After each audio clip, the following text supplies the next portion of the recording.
Le Seigneur Jésus-Christ, en tant que grand souverain sacrificateur, nous donne la nourriture du ciel. Melchisédek est apparu à Abraham comme souverain sacrificateur. Dans Genèse 14-18, Melchisédek, roi de Salem, fit apporter du pain et du vin. Il était sacrificateur du Dieu très haut. Personne ne sait d'où il était. Il n'avait ni père ni mère. Il n'avait ni commencement de jour ni fin de vie. Il fut rendu semblable au Fils de Dieu. Cela prouve que Dieu lui-même a pris la forme de Melchisédek et qu'il a apporté la nourriture céleste à Abraham. C'était une prophétie concernant le Seigneur Jésus-Christ, qui livrerait son corps et qui verrait son sang. En mangeant cette nourriture céleste, Abraham reçut une force nouvelle pour vaincre la tentation que présentait le roi de Sodome. Ceux qui se reposent sur eux-mêmes ou sur leur connaissance biblique, leur jeûne, leur longue prière, resteront dans la défaite et la stérilité spirituelle. Mais ceux qui connaissent la façon d'être au bénéfice du ministère de souverain sacrificateur du Seigneur Jésus-Christ renouvellent jour après jour leur force spirituelle.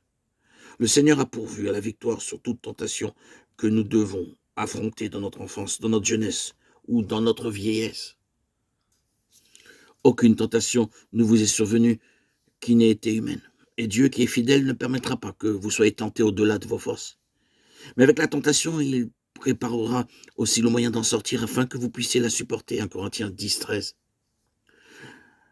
Cette victoire est rendue possible en recevant la nourriture céleste de la main de Melchisédek. Notre connaissance biblique et la puissance de notre volonté ne peuvent pas nous aider au moment de la tentation.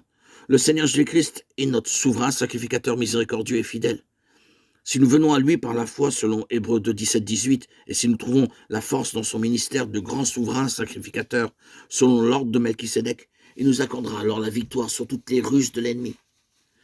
Nous connaissons le Seigneur Jésus-Christ comme notre Sauveur, ensuite comme notre Seigneur et notre Roi, puis comme notre grand souverain sacrificateur. Que le Seigneur, frères et sœurs en Christ, nous enseigne à nous approprier son ministère de souverain sacrificateur dans notre vie et tous les jours.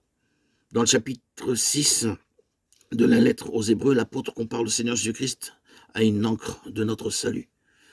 Cette espérance, nous la possédons comme une encre de l'âme, sûre et solide. Elle pénètre au-delà du voile. Hébreux 6, 19.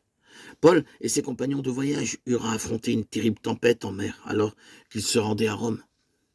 Ayant jeté la sonde, ils trouvèrent 20 brasses. Un peu plus loin, ils la jetèrent de nouveau et trouvèrent 15 brasses. Dans la crainte de heurter contre des écailles, ils jetèrent 4 ancres de la poupe et attendirent le jour avec impatience. Actes 27, 28, 29. Ils risquaient de faire naufrage sur les récifs. Ils jetèrent donc 4 ancres à la poupe pour maintenir le bateau en bonne position. Nous devons affronter nous aussi de nombreuses tempêtes et tentations dans nos vies. Par moments, les attaques de l'ennemi sont très vives, à la fois à l'intérieur et à l'extérieur. Dans de telles situations, le Seigneur Jésus-Christ est notre ancre véritable. Il ne nous abandonnera pas et ne nous délaissera pas.